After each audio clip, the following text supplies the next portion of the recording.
Jérémie était un prophète qui a prophétisé à Juda pendant le règne de ces derniers monarques. Cela signifie qu'il a prophétisé pendant la période de déclin et de chute du royaume du Sud au 7e et 6e siècle avant J.C. Cela s'est produit dans environ 650 avant J.C. Le nom Jérémia peut signifier que le Seigneur se construit au sens d'exalter ou le Seigneur lance. Jérémie était prêtre en plus d'être prophète. Il a vécu l'une des périodes les plus troublées de l'histoire de l'Orient antique. À la naissance de Jérémie, Israël, dans le royaume du Nord avec le capitaine en Samarie, était tombé pendant au moins 70 ans avant l'Empire assyrien. Au cours de son enfance, les règnes de Manassé et Amon étaient marqués par l'apostasie et l'idolâtrie. Et Manassé lui-même ont complètement annulé le réforme initiée par Ézéchias, son père. Néanmoins, dans la ville sacerdotale d'Anatote, Jérémie a eu des contacts avec la tradition religieuse de son peuple et a grandi dans une maison effrayante et obéissante à Dieu, où il a été instruit dans la loi et a également reçu une connaissance approfondie des prophéties des prophètes précédents.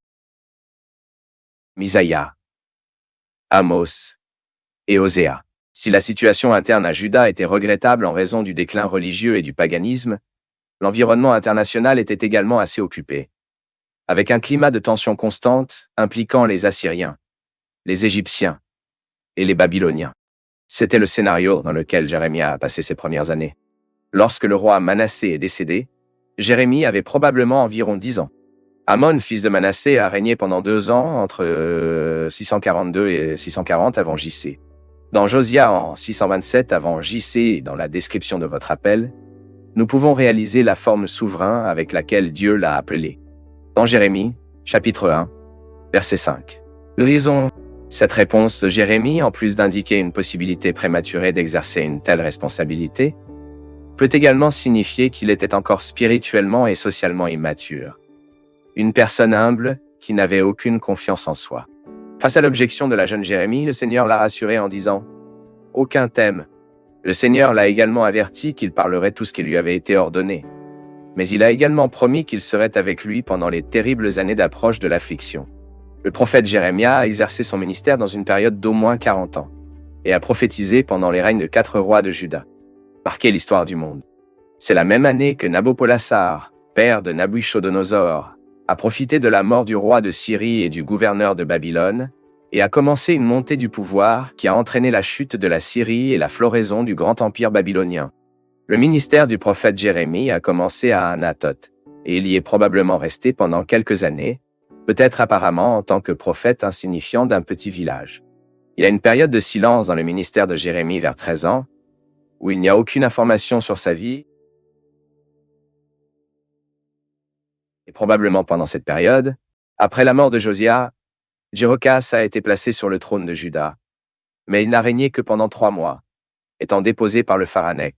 Pour servir les intérêts de l'Égypte, Jéhoakim a été mis à sa place. Mais le prophète Jérémie était contre les dirigeants de Jéhoakim.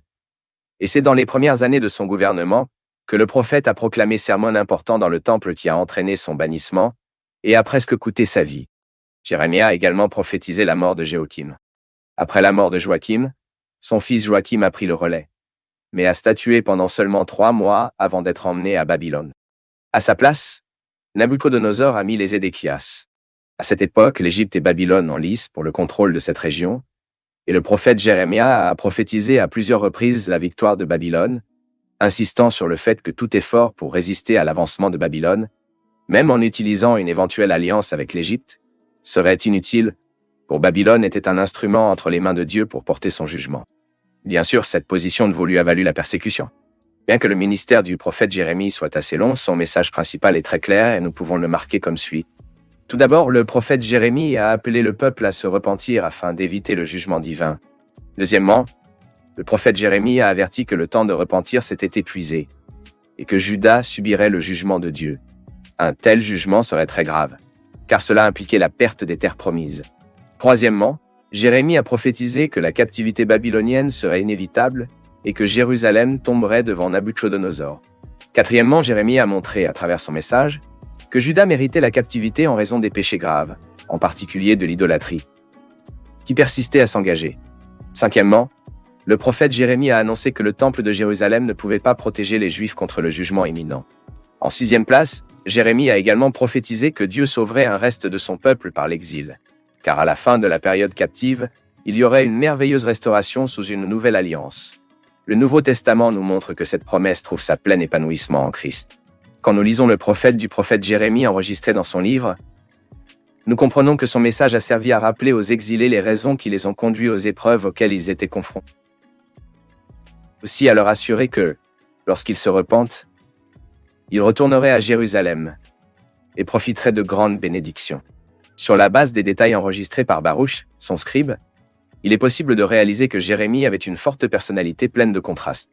C'était un homme honnête, un profond analytique, gentil, affectueux et, en même temps, adolescent.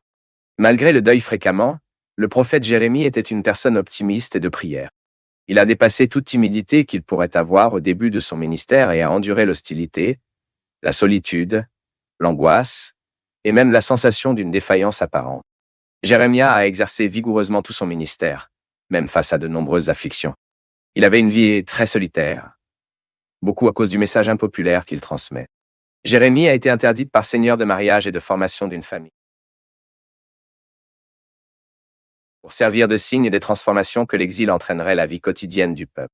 Au cours de son ministère, il est possible de percevoir la façon dont il s'est personnellement impliqué dans son message, afin qu'il ressente, devant le peuple même, l'agonia avant l'approche de la captivité babylonienne, et ressent également la fureur du Seigneur sur le péché du peuple. Jérémie a connu une si grande angoisse au cours de sa vie que, à cause de sa complainte, il est devenu populairement connu sous le nom de Choran au prophète. Le prophète Jérémie a été arrêté et a fait menacer sa vie à plusieurs reprises, car le message qu'il a proclamé l'a fait s'opposer à la direction de Juda, accusant le Seigneur de l'avoir trompé et désirant la mort. Cependant, à la fin, le prophète a compris que Dieu est souverain et contrôle toutes choses. Après la chute de Jérusalem, la renommée de Jérémie s'était même propagée même à Babylone. Et le roi Nabuchodonosor l'a laissé à Jérusalem pour rester avec les autres Juifs qui n'ont pas été expulsés. Le prophète Jérémie y est ensuite resté jusqu'à ce que le gouverneur de Juda soit assassiné par Ismaël, un fanatique juif. Craignant une représaille des Babyloniens, de nombreux Juifs ont fui vers l'Égypte, même contre les avertissements de Jérémie, et ont finalement forcé le prophète à les suivre. Déjà en Égypte, le prophète Jérémie, âgé de 70 ans, a continué à prêcher la parole de Dieu, et peut-être y est décédé peu de temps après. En fait, on ne sait rien des circonstances de sa mort, bien qu'il y ait eu une tradition qui prétendait que Jérémie est décédé lapidé par les Juifs à Taphnis.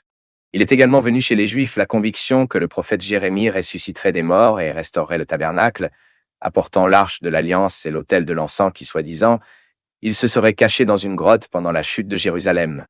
Peut-être que cette ancienne croyance pourrait expliquer pourquoi certains ont dit que Jésus était Jérémie, comme la réponse donnée par les disciples face à la question de Jésus sur ce que les gens ont dit de leur identité. Il est intéressant de savoir que le prophète Jérémie a été contemporain pendant un certain temps du prophète Saphonias, du prophète Nahum, du prophète Ézéchiel et du prophète Daniel.